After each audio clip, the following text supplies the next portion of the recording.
I can't believe I'm doing this. I can't believe I'm sitting here at my computer, half past midnight, my fingers pecking out these terrible words on the keyboard. But insomnia is a bitch, and my therapist says this is a very healthy exercise. All I want is to get some sleep. He says that the words need to come out, that they're clogging up my insides like sludge in ancient plumbing beneath a crumbling house. Words can be poison, he says. Thoughts can be poison. It's like draining a wound, he says. But don't you have to drain a wound over and over again until it's healed? I don't think I can do this more than once. I've heard it all, the different diagnoses given to me by every doctor from one coast to another. Survivor's guilt, PTSD, schizophrenia in some rare cases. The problem isn't in what I saw, it's what I didn't say. When I was 8, I went to an all-girls summer camp in June of 1977. I was in Tent 6. They called it Tent Number 8, but that's stupid, because we all know that no one counted the counselor's tent.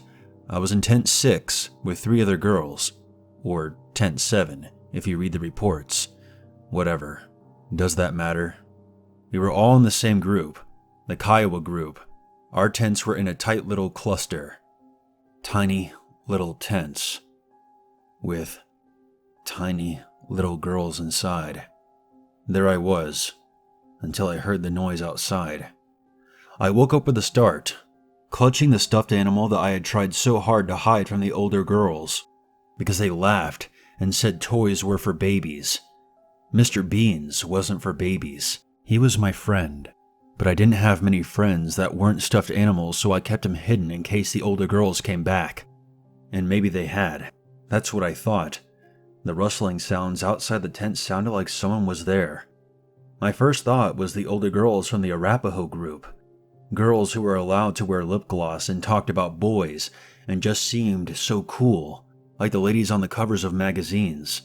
They had teased me earlier at dinner that night, especially about Mr. Beans, but for one hopeful moment, I thought maybe they were testing me to see if I was tough enough to be their friend, to prove I wasn't a baby. Mom says that sometimes people tease you because they like you. I wanted them to like me. I didn't wake up the other girls because I knew they would ruin the whole thing. They would probably cry and be babies. And then the older girls from the Arapaho group wouldn't be my friends. I even put Mr. Beans behind my suitcase so they wouldn't see him. I waited, but nothing happened. More rustles from outside, that was all. The tent flap opened. I looked for the faces of my new friends, but there was a man. Not any of the counselors. Someone that I had never seen before. This realization set in like a heavy stone sinking to the bottom of a black pond. I can't do this. I can't do this. But I have to drain the wound. His eyes scanned the tent. His eyes counted 1, 2, 3, 4 little girls. His eyes stopped on me, and his eyes met mine. He then smiled. It was not a very nice smile. He then put one finger up to his lips and said, "Shh."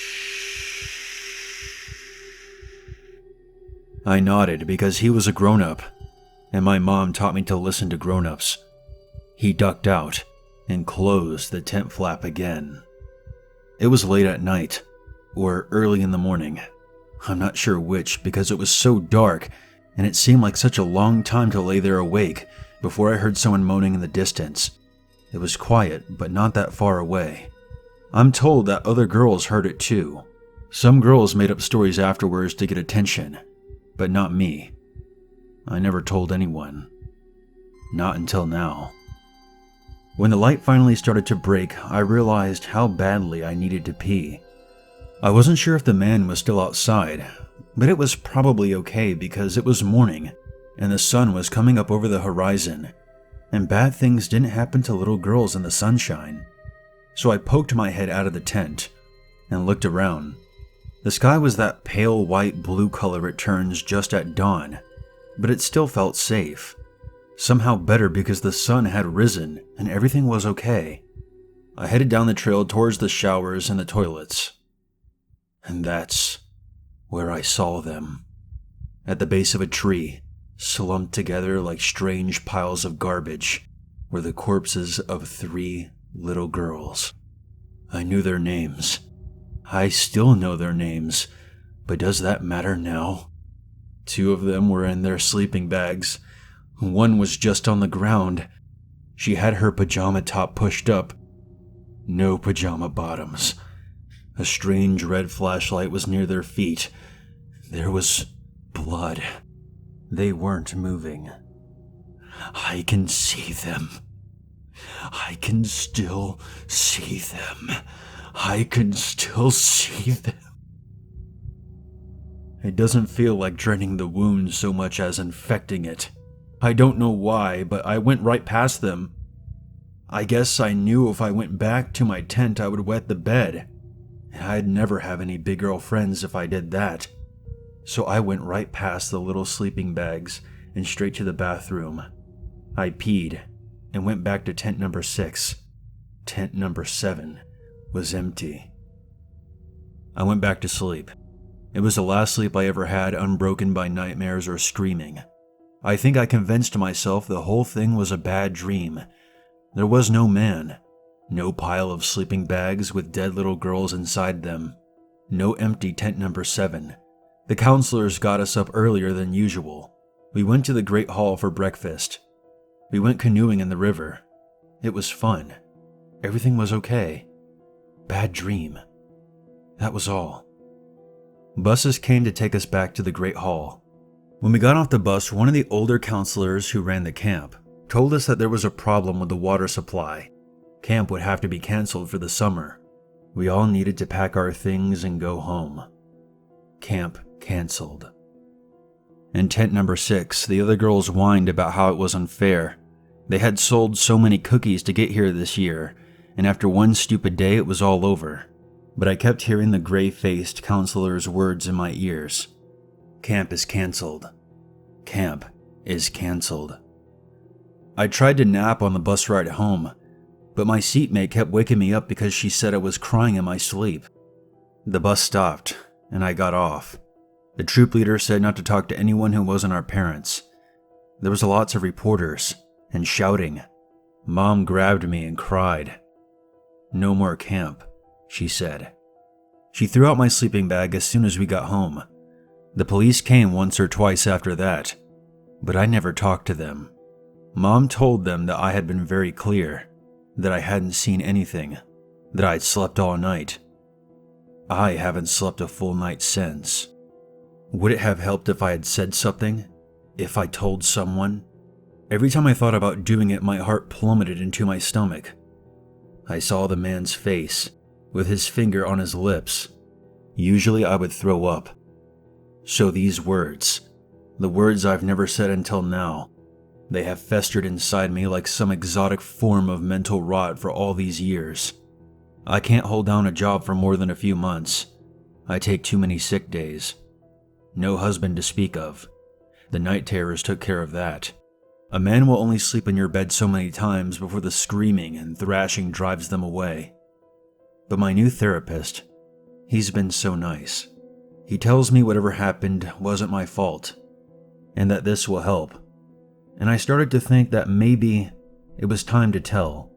Time to describe the face that poked into tent number 6 that night in 1977. And then I remembered what I had blocked out. The thing my mind forced me to forget, even though I can still see the twisted, tangled little bodies underneath the tree as clear as day. My brain shattered this memory and scattered it to the wind, but it has always been there, waiting at the bottom of my gullet, forcing out vomit instead of words should I ever decide to tell. When I went to pack my bag that day, Mr. Beans was gone, and in his place was a little scrap of paper. All it said was,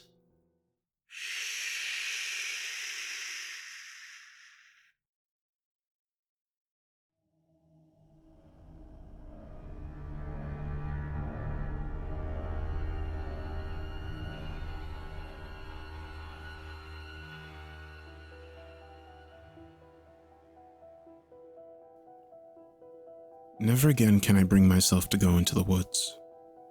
The events that transpired a few weeks ago caused this. Here's my story.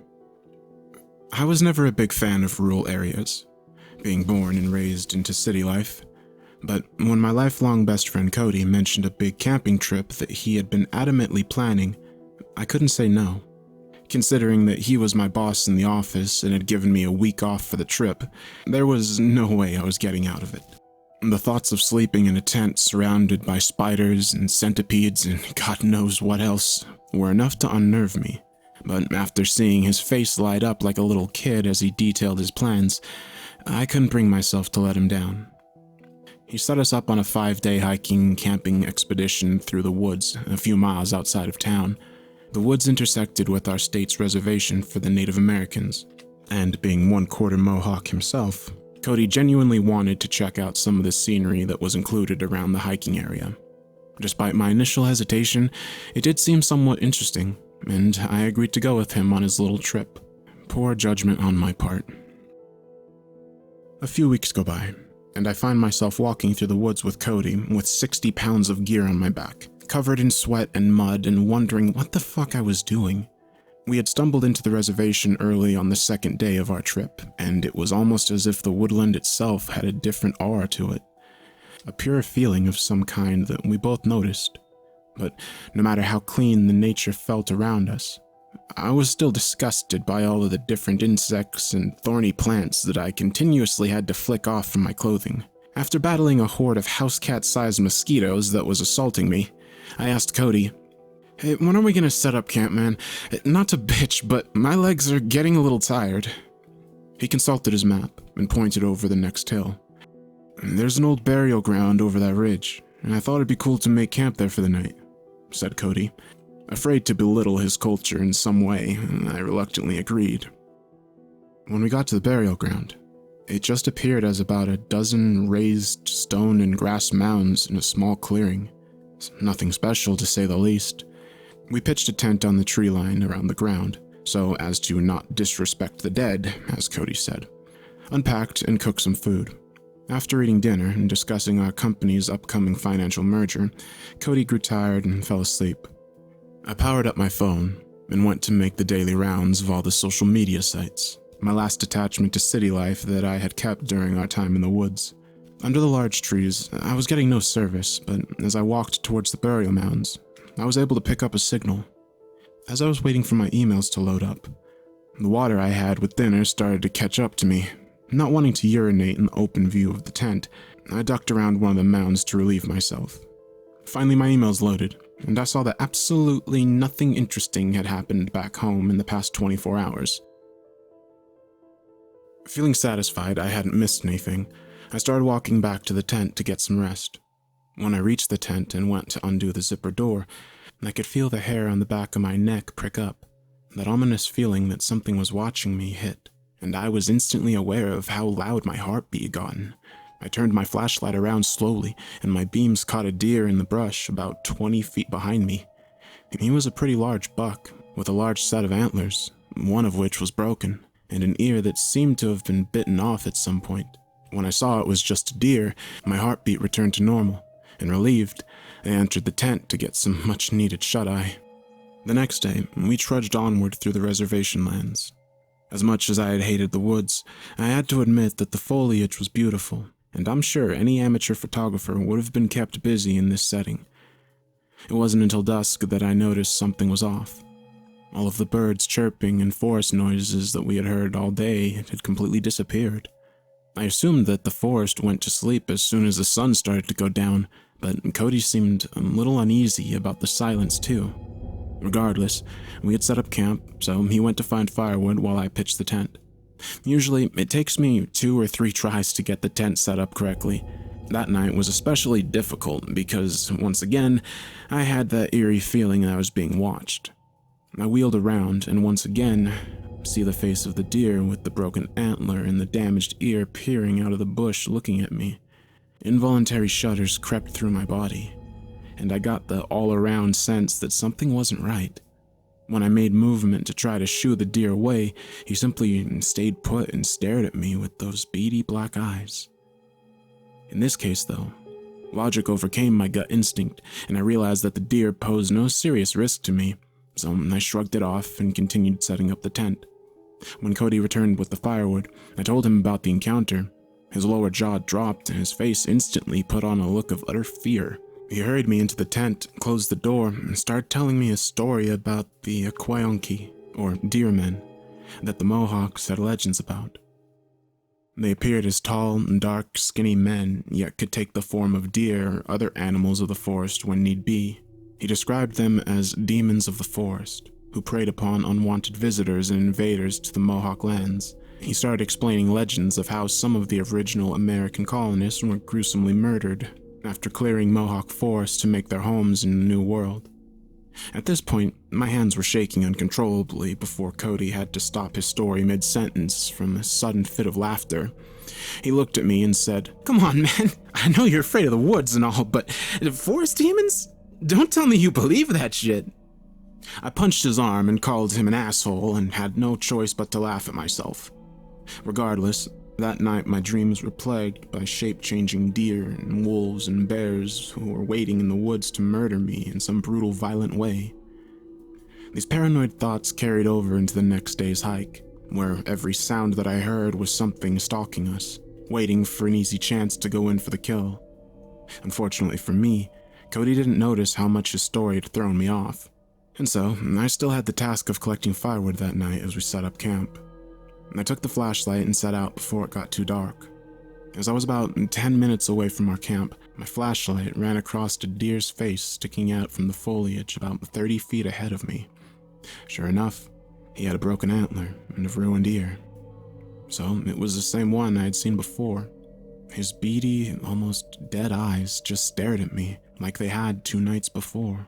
Except this time, I noticed that something was really wrong with the whole picture. And then it hit me.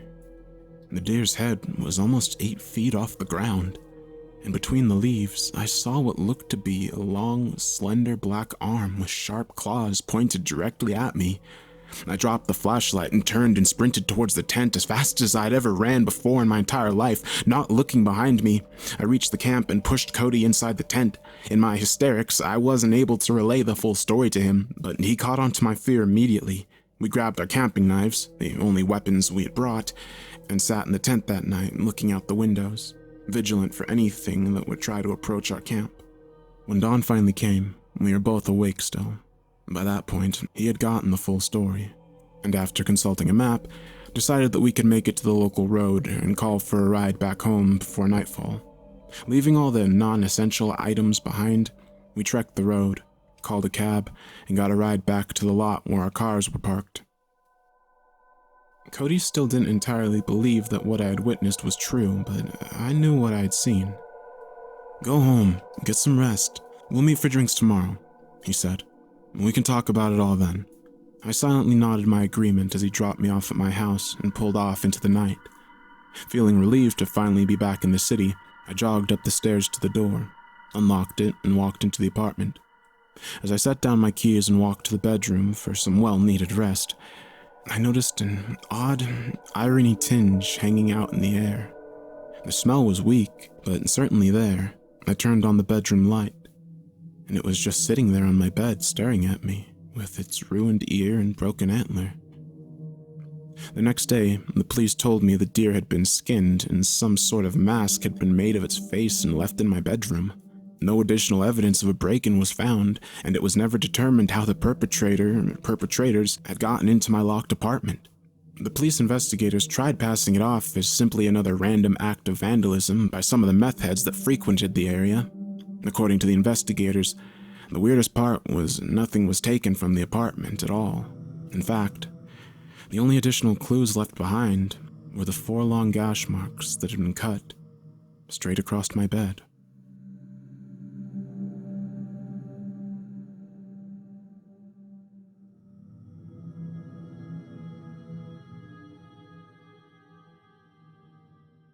There's always a reason.